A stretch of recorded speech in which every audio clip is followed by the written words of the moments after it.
Quiero iniciar nuestro mensaje o el mensaje que Dios me dio para cada uno de nosotros.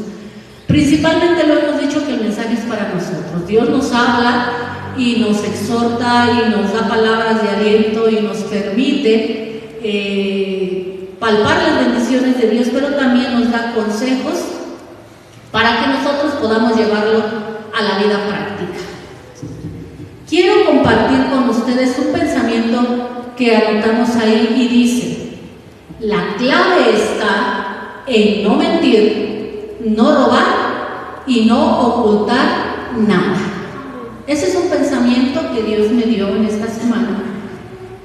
¿Cuál es la clave del éxito del ser humano? Es no mentir, no fallar y no ocultar nada. En esta semana también les comenté que conocemos a un matrimonio. El señor se llama Roberto, una persona muy humilde, muy trabajadora, muy honesta.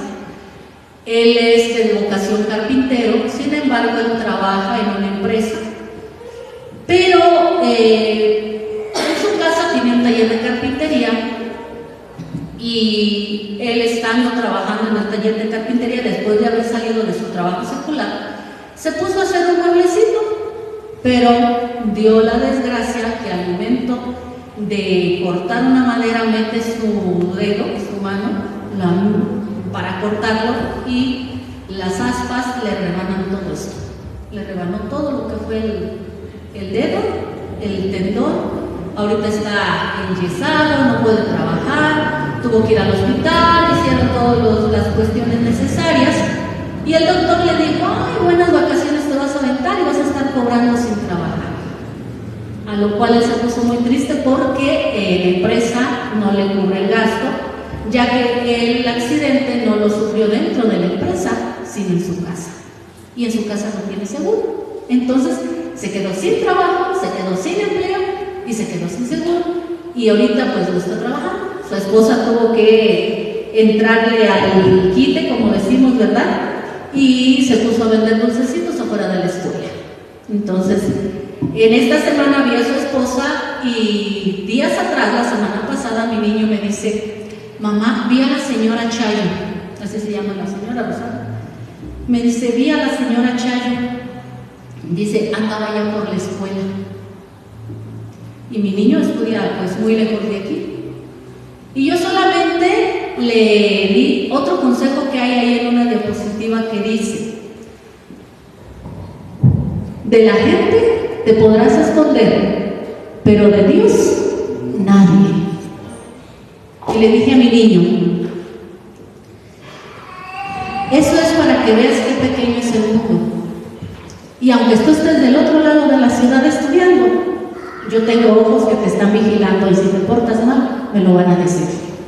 No es necesario que yo esté allá. Eso me lo dijo mi niño la semana pasada.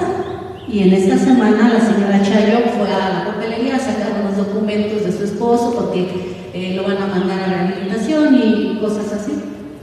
Y me comentó y me dijo: vi a su niño, ¿a poco hasta allá estudia? Le digo: sí, allá estudia. Y me dice: yo le dije a mi niño, ve dónde está Enrique, ve lo que es, que quiere estudiar, que quiere sacar una carrera. Le dije: ya le agradezco si mi niño se anda portando mal. Ahí me lo checa. Y me dice: no, dice, estaba bien, dice, yo lo vi, dice, ahí está, me saludó. Dice: yo pensé que no me iba a saludar porque si yo lo dije, este niño como que lo conozco, yo lo conozco. Y si él fue el que me saludó. Señora Chayo, ¿cómo está? Le digo: qué bueno, señora. Y recibí estas palabras que son el título del mensaje y que va a aparecer ahí, que quiero que todos unidos lo repitamos. Dios tiene la evidencia. Ese es el título del mensaje. Dios tiene la evidencia. Cuando nosotros realizamos algo, y les voy a decir en pocas palabras, cuando nosotros realizamos algo, por muy pequeño que sea, siempre queda una evidencia. ¿Sí? Por pequeño que sea, chico, grande, bueno, malo, de lo que sea, siempre queda una evidencia. ¿Qué es evidencia? Vamos a ver. Quiero que todos unidos hagamos este mensaje para que así nos vayamos con la idea necesaria que Dios quiere de nosotros. ¿Qué es evidencia? Y evidencia es una certeza clara y manifiesta de la que no se puede dudar. O sea, es una prueba determinada en un proceso. Si yo le dijera, no, es que yo vi al hermano fulano de tal entrando en este, ¿cómo voy a dar seguridad a las palabras que yo estoy diciendo? Si tú me dices, ay, que es que te vi, que no, a ver, ¿dónde me viste? ¿Dónde consta? ¿Dónde está la evidencia de que tú me viste? Y más si es en un proceso un poco delicado, dice, es una prueba determinante para decir, sí, aquí está.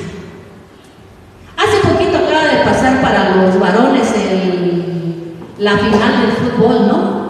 ¿Fue penal o no fue penal? Y se quedan. ¿Qué es lo que vamos a hacer para ver si fue penal o no fue penal? Empiezan, ¿verdad? Nada más con las manitas se empiezan a hacer. Vamos al cuadro, al bar, para ver la repetición, para ver la evidencia, a ver si fue penal o no fue penal.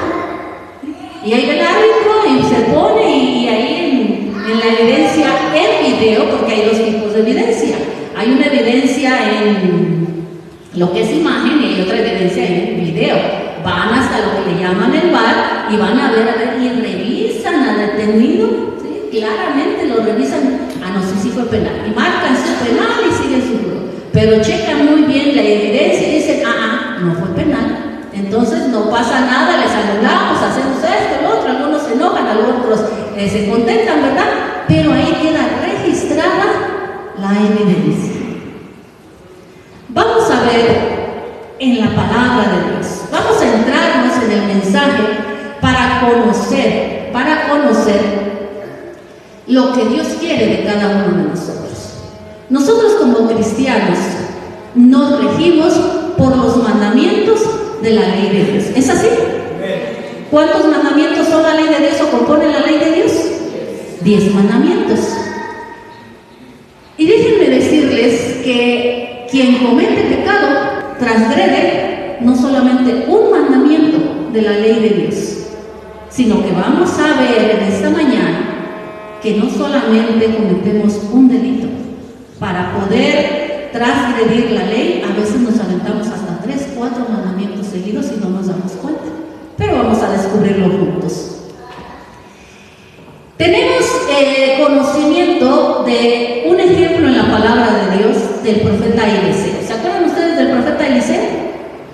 ¿Sí? El que fue sucesor del profeta Elías.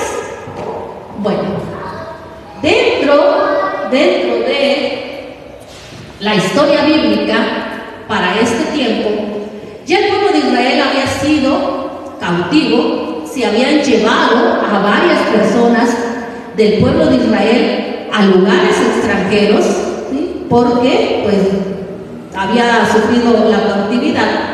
Y en Siria había un hombre llamado Naamán. Era una persona ajena a lo que era el pueblo de Israel. No era israelita, era de Siria. Este personaje tenía una enfermedad llamada lepra. ¿Qué es la lepra? Bueno, cuando se te pone manchas en la piel, ahora conocido como vitiligo. Y este personaje, como estaba enfermo, al servicio de su esposa estaba una persona que era judía, una persona que habían llevado del pueblo judío cautivo hasta Siria. Y esta muchacha, que no conocemos el nombre y no sabemos quién fue, porque nada más se menciona que era la criada de la esposa de Naamán, ¿sí? Le empieza a decir a su señora, a su patrona: fíjese que allá en Israel hay un profeta que yo estoy segura que si su esposo va hasta allá, le pide la oración, yo sé que él va a sanar. Qué importante, hermanos, es la labor de todos aquellos que profesamos ser cristianos. Aunque no se nos renombre, porque esta muchacha, quién sabe quién sería, no sabemos de dónde era, solamente sabemos que era judía, que la llevaron hasta pero aún en un pueblo que no era su nación, estaba testificando de Dios. Convence a la esposa convence a Naamán va hasta Israel, a donde estaba el profeta, seguimos, y llega hasta aquel lugar para pedirle al profeta, la siguiente, pedirle al profeta que fuera, que le hiciera la oración. Y si queremos conocer más detalles acerca de todo el relato, lo encontramos ahí en el libro de la segunda a los Reyes, capítulo 5, está el relato completo, porque no nos vamos a tardar, si no vamos a salir muy tarde. Acude al profeta para que lo sane. Naamán le lleva regalos y Eliseo no le acepta los regalos. Después de que ya se realiza la obra en su vida, Eliseo no le acepta los regalos porque dice: las cosas de Dios no se cobran, las cosas de Dios no son para hacer negocio, las cosas de Dios se dan gratis a los demás. Sin embargo, se va Naamán limpio. ¿Por qué? Porque Dios le dio la grande bendición de sanar de su enfermedad y se regresa. Pero hay algo importante que quiero que tomemos en cuenta. Eliseo tenía un criado, un sirviente, una persona que le asistía, que lo atendía. ¿Se acuerdan ustedes cómo se llamaba? ¿No se acuerdan? Era Giesi, el siervo de Eliseo. Eliseo, el profeta, tenía una persona que tenía un ayudante que le estaba ayudando, y Giesi era el intermediario entre Naamán y Eliseo. El relato nos dice que Eliseo nunca salió a recibir a Naamán, Eliseo solamente le decía a Giesi: ve y dile esto, ve y dile lo otro, ve y dile aquello, pero Eliseo nunca salió. Entonces Giesi, el criado, salía y dice: mi señor, que te vayas al río Jordán y hagas esto, lo otro, aquello. Y él era el intermediario. Cuando ya Naamán está sano de la lepra, Dios le sana en aquel lugar, se va rumbo hacia Siria con la bendición de Dios en su vida. Giesi ahí empieza la trama y dice: entonces Giesi, criado de Eliseo, el varón de Dios, pensó: mi señor ha dejado marchar a este sirio Naamán sin aceptar de sus manos las cosas que había traído. Y quiero que todos unidos leamos lo que sigue. Dice así: vive Jehová, que correré tras él a ver si obtengo alguna cosa. Fíjense en estas palabras: mi señor ha dejado marchar a este sirio sin aceptar las cosas. ¿Qué estaba empezando a formularse en su corazón de Giesi? Porque dice después la palabra de Dios: vive Jehová, que correré tras él a ver si obtengo alguna cosa. Dale aquí, por favor. La codicia empezó a trabajar en su corazón de Giesi. Empezó a trabajar la codicia. Oye, este hombre le estaba dando regalos hermosos a mi patrón, al profeta. Le llevaba talentos de plata, le llevó vestidos costosos, le llevó tantos regalos y los está despreciando. No, yo voy a ir a ver si alcanzo alguna cosa de estas. No me quedo aquí. Empezó la codicia en su corazón, en ese hombre que minutos antes, había sido el portador de buenas nuevas y había sido el instrumento para poder llevar la sanidad a Naamán el sirio. Fíjense cómo de un momentito a otro cambia la historia.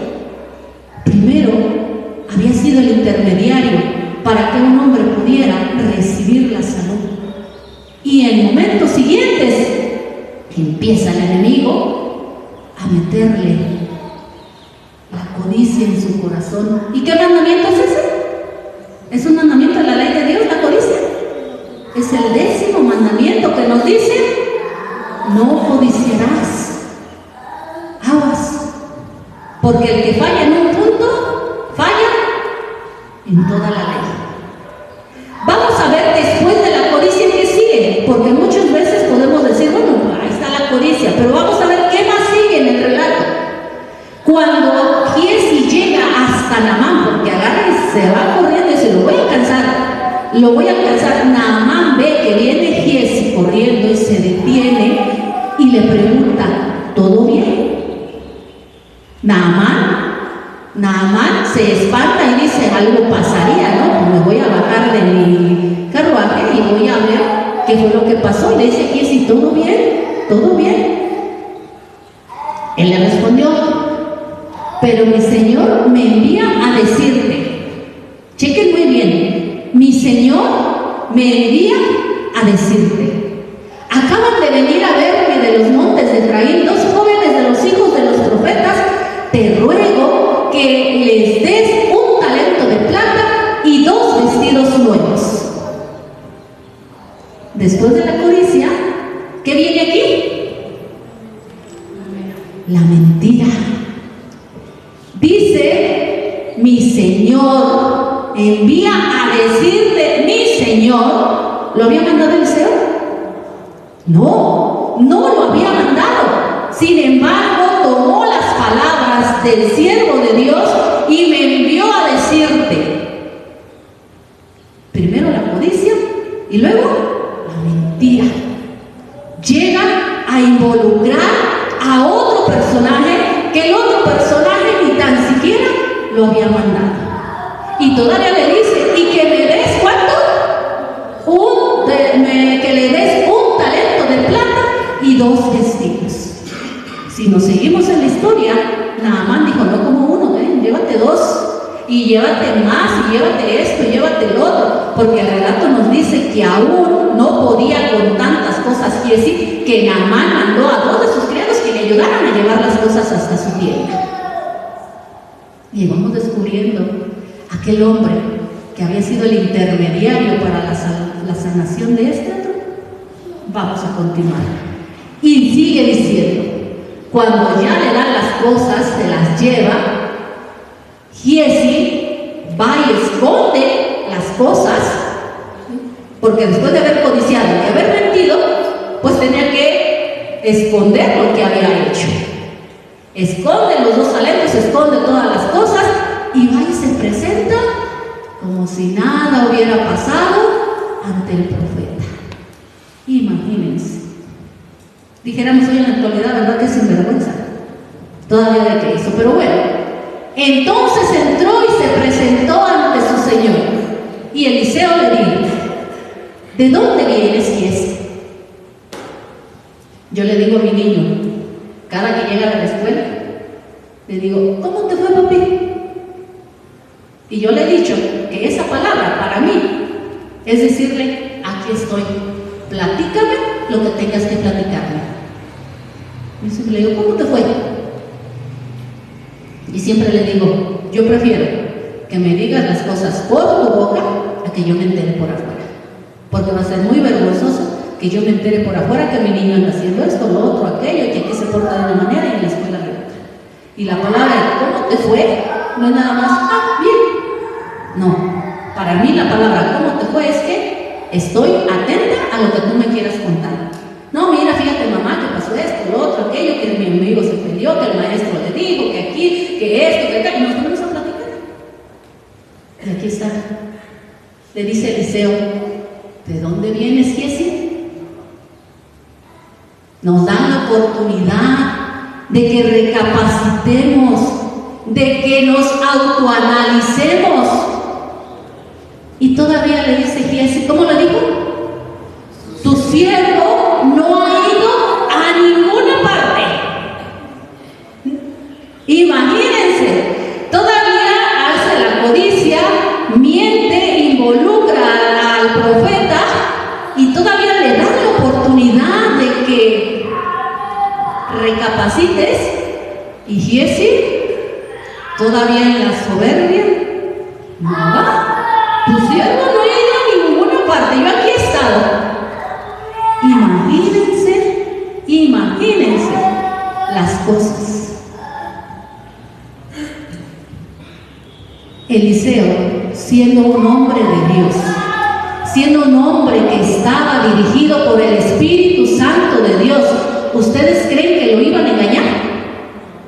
No. A veces nosotros nos engañamos a nosotros mismos pensando que engañamos a los demás, pero a Dios no le podemos engañar. Dios no puede ser burlado. Nos engañamos a nosotros mismos. Ay, voy a esto, lo otro, que en total nadie vio, nadie supo. Aquí nadie supo, pero allá afuera somos el blanco de todos. Somos cristianos. Y cuando nosotros nos presentamos, yo soy cristiano, te estás presentando como el representante de Cristo.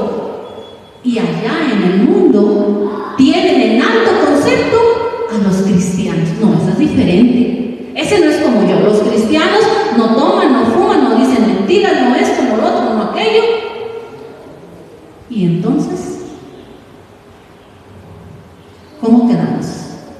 ¿Como buenos cristianos o como malos cristianos? Vamos a seguir. La negación de no aceptar cuando la regamos. No, yo sé que estoy mal, pero no lo voy a aceptar. ¿Por qué? Porque se van a reír de mí, se van a burlar, y prefiero que no, y esto y lo otro, aquello, y me pongo, no lo voy a aceptar. No, yo no hice nada, yo no hago nada, yo soy bueno. Y llegamos a convertirnos, después de ser los portadores, llegamos a convertirnos en el Giesi moderno, en el Giesi de nuestros tiempos. Pero Eliseo le insistió: cuando aquel hombre descendió de su carro para recibirte, ¿no estaba también allí mi corazón? Giesi, como decimos ahora en palabras llanas, no nos hagamos. Tú bien sabes lo que hiciste, tú bien sabes en dónde estabas, qué fue lo que fuiste a hacer. Y le estaba hablando el Espíritu Santo. ¿No estaba también allí mi corazón? Ahí estaba yo cuando tú estabas haciendo las cosas. Tengo la evidencia de que tú te fuiste y hiciste esto, lo otro y aquello. Y aún así con la evidencia lo niegas. Aún así con la evidencia no te haces responsable de tus acciones. No asumes la responsabilidad que tienes el haber hecho algo indebido. Que Dios tenga misericordia que caigamos nosotros en esa negación, en esa soberbia, en no aceptar las responsabilidades de nuestros actos. Porque cada acción, buena o mala, trae una consecuencia. Cada acción que nosotros hagamos, buena o mala, trae una consecuencia. ¿Qué consecuencia le trajo a Giesi? Ahí la vamos a ver. La consecuencia dice: por tanto, la lepra de Naamán se te pegará a ti y a quién? Y a toda tu descendencia. Fíjense qué importante es, hermanos, que nosotros al momento de actuar, de hacer algo, pensemos muy bien en nuestra descendencia. Porque con nuestras acciones la bendecimos o la maldecimos. ¿Qué fue lo que pasó con este hombre? La lepra de Naamán se te pegará a ti, te quedarás leproso. Esa enfermedad que ese hombre tenía se te va a pegar a ti, y no solamente a ti, a tus hijos, a tus nietos, a tus bisnietos y a toda tu descendencia. Dice la palabra de Dios que ese castigo fue al instante. Al momento de que Giesi sale de la presencia de Eliseo, queda leproso, y toda su descendencia queda leprosa. Hermanos, Dios tiene la evidencia de los actos que tú y yo estamos realizando. Día a día, Dios tiene la evidencia. Podemos engañar al hermano que está a nuestro lado porque nada más lo veo cada 8 días. Quizás algunos hermanos los pueda ver yo 2 o 3 veces a la semana porque van al mercado y pasan por ahí, y nos podamos ver. Algunos otros hermanos, como la hermana Mary, la veo cada mes. Y quizás, pues cada mes ella no se da cuenta cómo soy yo, cómo hago las cosas. O quizás a lo mejor lo puedo engañar porque quizá como no visita mi casa, pues no sabe cómo vivo, cómo estoy. Y aquí puedo yo en la iglesia venir con mi manga larga, mi falda larga y todo eso. Y puedo yo engañar y estar como Giesi. Pero detrás, a espalda de mis hermanos o de quienes ministran la iglesia, quizás me esté comportando como Giesi. Que allá en el mundo esté con cosas que no debo, que allá donde debo de demostrar que soy cristiana en semejanza de Cristo, ande con un short, con mis faldas cortas, con mis blusas escotadas, ande yo hablando palabras que no son decorosas propias de un cristiano, que ande yo diciendo albures o peladeces, o que yo salga y me esté peleando con el vecino porque ya me tiró la basura para acá y yo se la viento para allá, y que ya el vecino me dijo, y es cristiano, y a eso va a su iglesia. Dios tiene la evidencia de lo que nosotros estamos realizando día con día. Y si nuestras acciones son buenas, quizás la misericordia de Dios alcance a nuestros hijos, pero si las acciones son malas, condenamos como Giesi a nuestra descendencia por nuestros actos malos. Hermanos, pensemos bien antes de actuar, porque Dios tiene la evidencia. Y en aquel día me dirán muchos, Señor, Señor, pero si en tu nombre yo predicaba, en tu nombre hacía milagros, yo iba al culto, yo era el director de la orquesta, yo era esto, yo era lo otro, participaba aquí, participaba allá, yo. ¿Qué nos va a decir? Apártate de mí, obrador de maldad, porque en el templo lo hacías bien, pero cuando salías eras otra persona. Y aquí está la evidencia.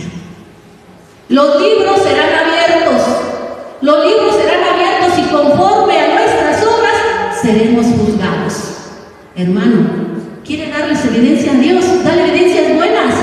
Que en el día del juicio, cuando se abre el libro y diga, la hermana Gabriela, muy bien, esto, lo otro, no, sí tiene el pase para acá directo, pero no, la hermana Gabriela está no, échala para allá, aviéntala por allá, esta no es necesaria.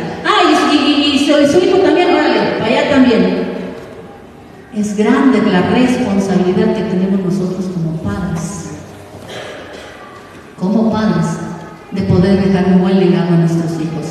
Y que las evidencias sean buenas.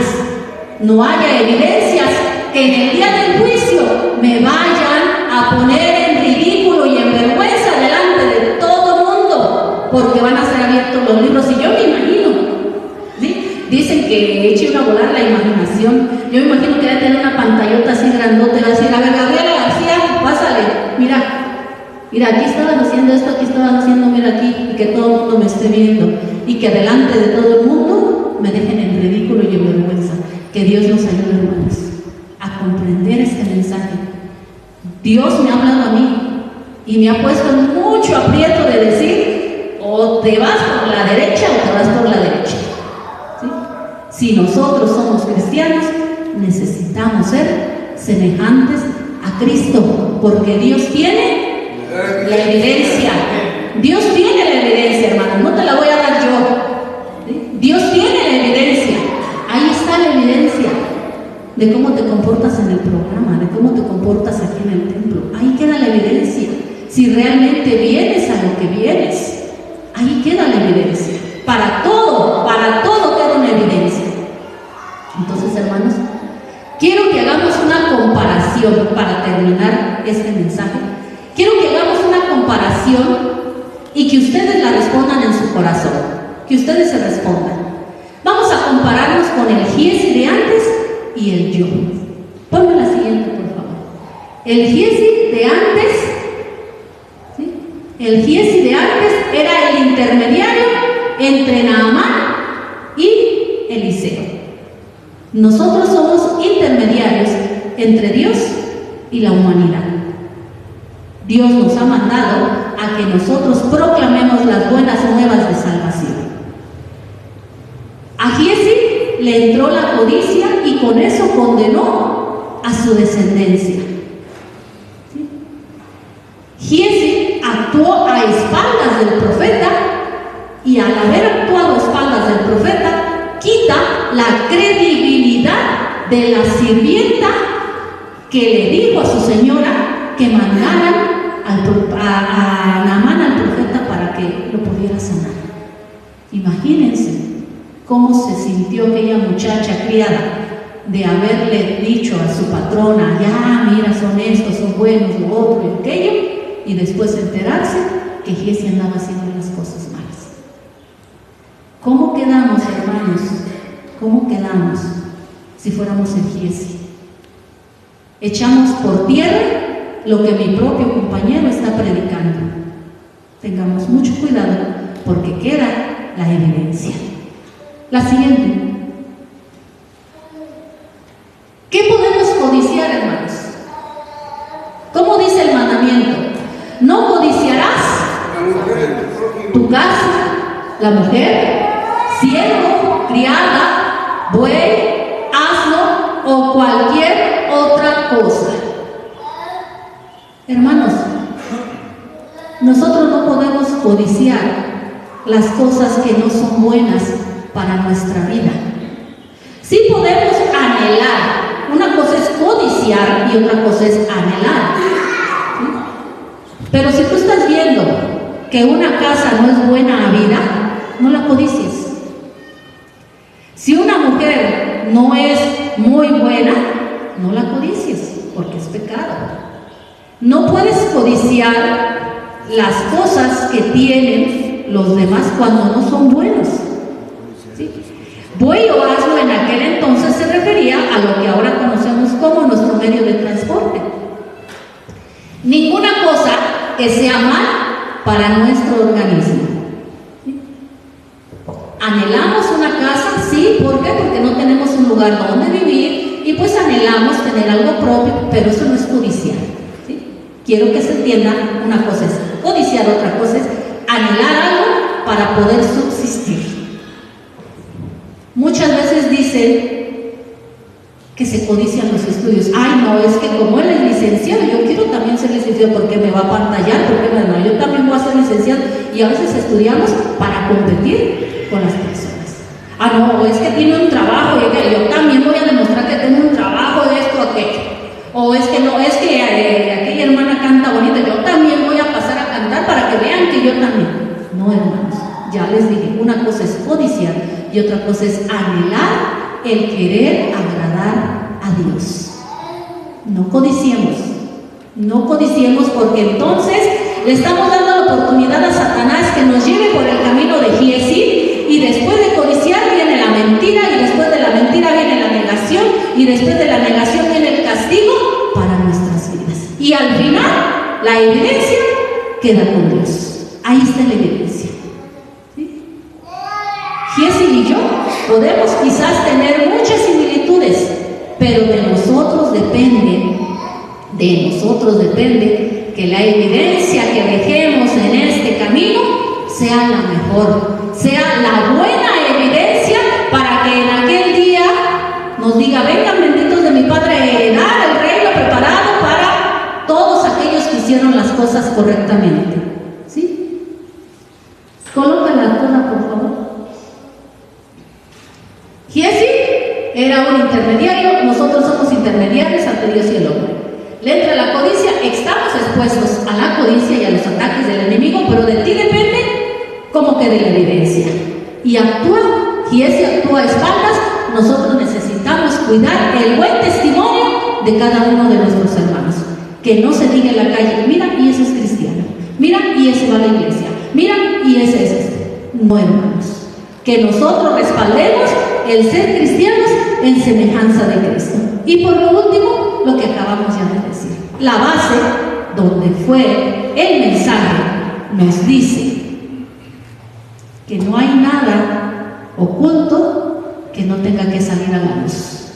Si nosotros estamos haciendo cosas indebidas, ahí va a estar la evidencia, y tarde o temprano, a veces el pecado se descubre en 1, 2, 3 días, a veces tarda 1, 2, 3 años, y a veces tarda hasta 10 años, pero tarde o temprano la verdad sale a la luz. Y siempre la evidencia es la que nos va a presentar si somos inocentes o culpables. Recuerden, hermano, antes de actuar, Dios tiene la evidencia. Que Dios les bendiga. Amén.